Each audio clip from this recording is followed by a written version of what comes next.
Dideser Corbito double murder case. Anong kaugnayan nito sa Kuratong Baleleng? Well, dalawang bagay. Erap Estrada, Panfilo Lacson.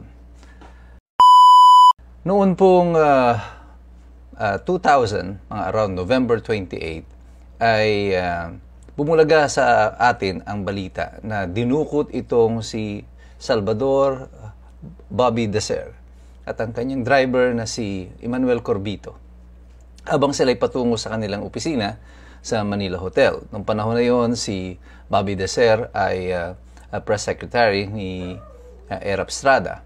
Subalit, nagkakaroon sila ng falling out dahil may lumalabas ng balita noon na dahil nahaharap si Erap Estrada sa isang impeachment complaint before the House of Representatives, ay may kinalaman itong si Bobby Deser at siya ang nag-feed ng impormasyon kina dating Presidente Fidel Ramos na naging kritiko ni Erap Estrada noong panahon na yon dahil sa sunod-sunod na mga issue ng korupsyon sa kanyang administrasyon.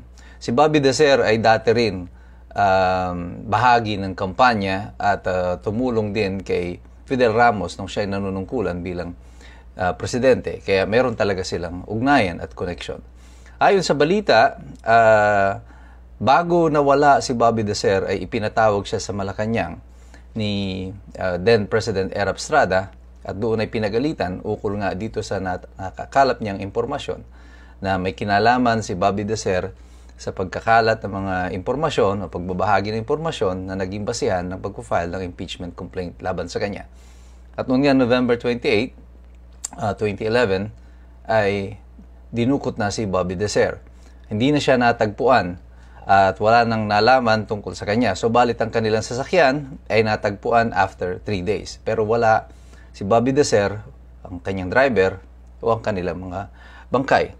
Nagkaroon lamang ng breakthrough noong March ng 2001. Ito ay matapos na ang EDSA 2 nung napatalsik na si Erap bilang presidente. At nahuli ang dalawang tao, si Jimmy Lopez at saka si Alex Diloy, na mga civilian agents ng PAOK-TF, ang Presidential Anti-Organized Crime Task Force. At ito ay binuo ni President Estrada at ang head nito, Ping Lacson. Para ding nung sa Kuratong Baleleng, yung Presidential Anti-Crime Commission, ang panahon naman ito ni Ramos, pero ang head ng PACC noon ay si Erap Estrada at ang head ng task force sa Habagat noon ay si Ping Lacson.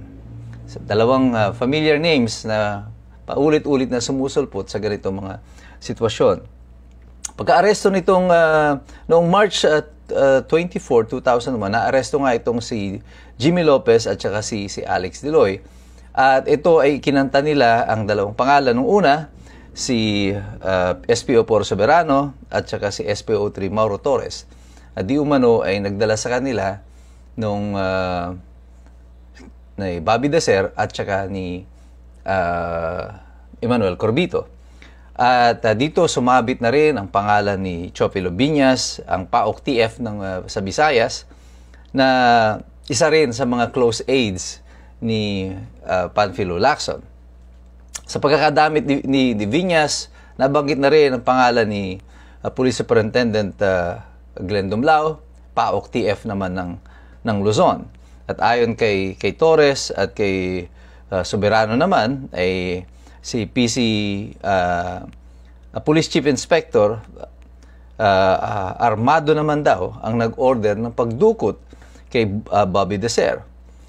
Initially, 22 ang nakasuhan dito sa kaso na ito ni Bobby Deser at Corbito.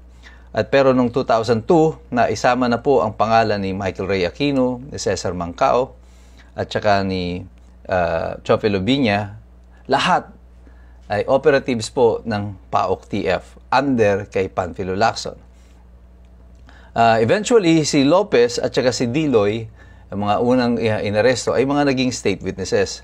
At noong 2006, si Mancao, si Aquino, at 18 pang iba ay formal nang sinampahan ng kaso.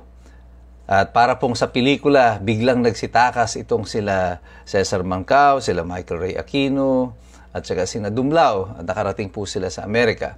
Subalit si Mancao at saka si Aquino ay naaresto noong 2005 at sila po ay na-extradite dito sa Pilipinas noong 2008.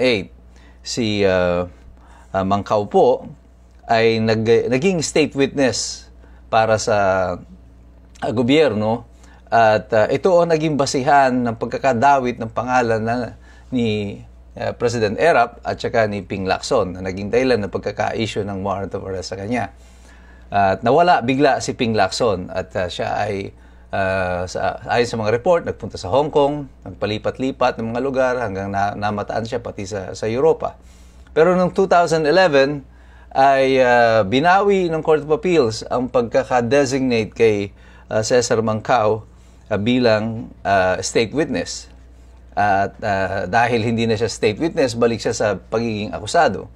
Kaya noong 2013, tumakas naman itong si Mancao mula sa NBI custody. At siya ay sumurrender lamang noong 2017 at matapos yun ay na-dismiss na yung kaso laban sa kanya. Si Erap naman at saka si Lacson ay eventually na-dismiss din ang kaso laban sa kanila noong 2011. Si Dumlao ay naging state witness kaya siya ay hindi na kinasuhan. Si Aquino, si Michael Ray Aquino ay na-dismiss naman yung kaso sa kanya noong 2012. Sa dami ng lahat ng kinasuhan na ito, isa lamang po ang na-convict sa kanila, si Mauro Torres, na isa ring operative ng PAOK-TF. Siya ay na-convict kasi siya lamang yung umamin na siya yung sumakal o nag-strangle sa dalawang biktima na si Bobby Deser at saka si Emmanuel Corvito. At matapos iyan ay naging malaya na itong si Panfilo Lacson at muling nakabalik siya sa Pilipinas. Pero itong si Michael Ray Aquino ay kinasuhan ng anak ni Bobby Deser sa Amerika noong, I think it was in 2004, at nanalo ang kanyang anak ni Bobby Deser laban kay Michael Ray Aquino at pinagbabayad si Michael Ray Aquino ng around mga $4.2 million. At ito ay ikinaso sa kanya noon ay sa Amerika under the Torture Protection Act, Torture Victims Protection Act sa United States.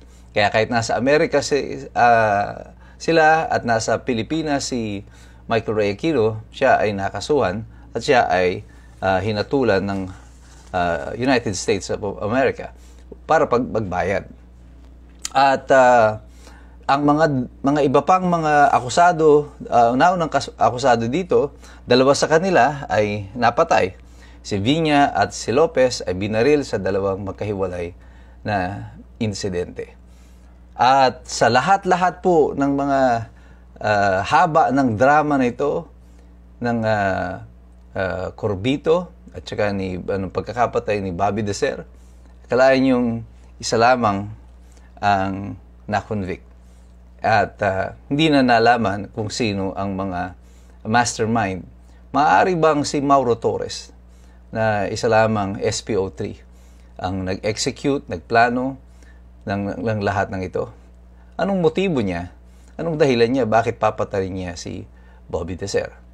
At yan ang mga nabitin ng mga katanungan at naibaw na ngayon sa limot. At marami sa mga tao ngayon hindi na naaalala kung anong totoong nangyari. Kaya ito, hinahayag ko sa inyo. Sa mga susunod nating videos, mapapaliwanag ko sa inyo ano ngayon ang kaugnayan ng dalawang kaso na to, Kuratong Baleleng, kay Bobby Deser, sa nagaganap na sarswela dyan sa Senado tungkol sa flood control. Kaya patuloy tayong magmasid, mag-aral, sapagkat mahirap makialam ang taong walang alam. God bless you, God bless us all. Mabuhay ang Republika ng Pilipinas.